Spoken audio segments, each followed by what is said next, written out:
नमस्कार, न्यूज़ 18 के digital platform पर आपका बहुत स्वागत है। मैं हूं आपके साथ अंशिका पाठक। अलास्का में हाल ही में बहुत बड़ी मुलाकात हुई है। इस मुलाकात के बाद कई सारी बातें जो है अब धीरे धीरे सामने आ रही हैं। अब मुलाकात किसकी हुई, किस बात को लेकर हुई, क्या बातें हुई हैं, ये सब कुछ हम आपको इस वीडियो में बताएंगे। अलास्का के एंकोरेज में 15 अगस्त 2025 को अमेरिकी राष्ट्रपति डोनाल्ड ट्रंप और रूसी राष्ट्रपति व्लादिमीर पुतिन के बीच लगभग 3 घंटे की बैठक हुई, जिसका उद्देश्य यूक्रेन युद्ध को खत्म करना था। दोनों नेताओं ने क्षेत्रीय समझौते, युद्धबंदी, हस्तांतरण और यूक्रेन के लिए अमेरिकी सुरक्षा गारंटी पर चर्चा की है, लेकिन कोई ठोस समझौता नहीं हुआ। ट्रंप ने मुलाकात को सकारात्मक जरूर बताया, कहा कि कई बिंदुओं पर सहमति बनी और वो लोगों की मौत को रोकना चाहते हैं। उन्होंने ज़ेलेंस्की से शीघ्र समझौता करने और यूरोपीय देशों से सक्रियता की अपील की है। ये भी बताया कि ज़ेलेंस्की पुतिन की बैठक की योजना बन रही है। पुतिन ने वार्ता को उपयोगी बताया और दावा किया कि 2022 में ट्रंप के राष्ट्रपति होने पर युद्ध नहीं होता और यूक्रेन यूरोप से प्रगति में बाधा न डालने को कहा गया।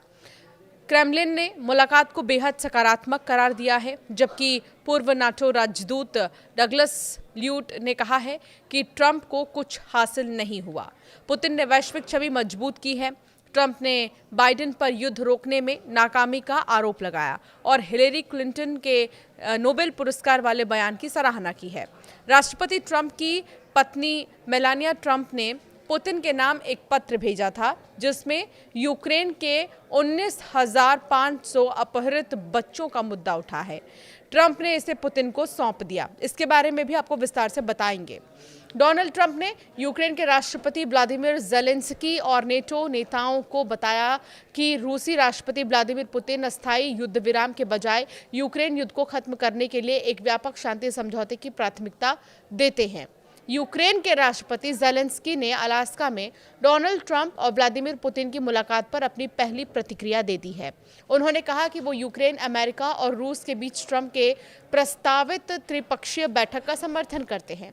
ज़ेलेंस्की ने बताया कि वो सोमवार को वॉशिंगटन डीसी में ट्रंप से मिलेंगे ताकि युद्ध को खत्म करने और शांति स्थापित करने के सभी विवरणों पर चर्चा की जा सके।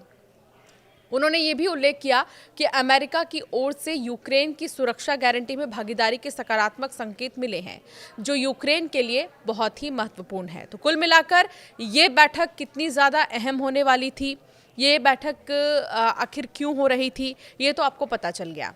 लेकिन अब इंतज़ार है कि इस बैठक का कुछ तो मतलब निकले, यानी कि युद्ध को लेकर कुछ तो बात जो अमेरिकी राष्ट्रपति और पुतिन के बीच में हुई है उसका असर नज़र आए। इस इंतज़ार में हर कोई है।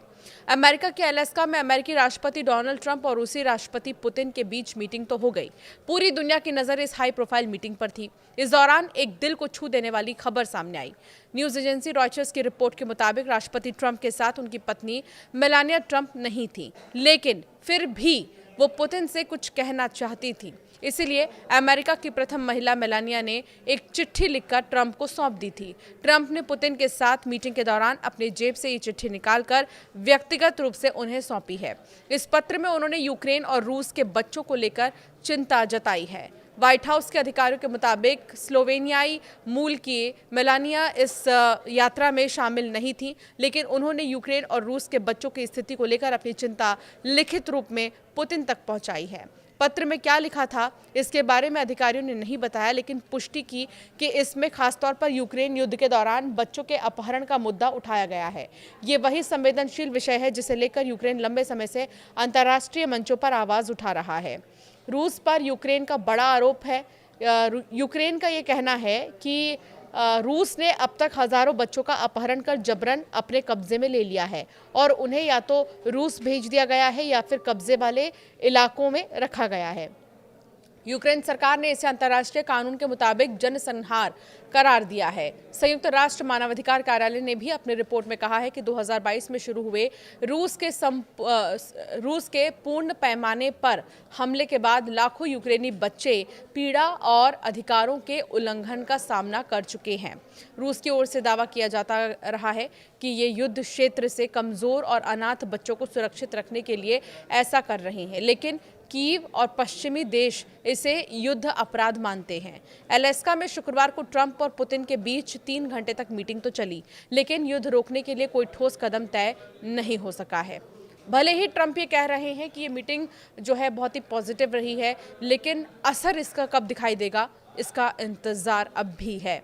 आपका क्या मानना है इस मीटिंग पर, ज़ेलेंस्की के पहली प्रतिक्रिया पर और उस चिट्ठी को लेकर आपका क्या कहना है, हमें ज़रूर कमेंट कर बताएं।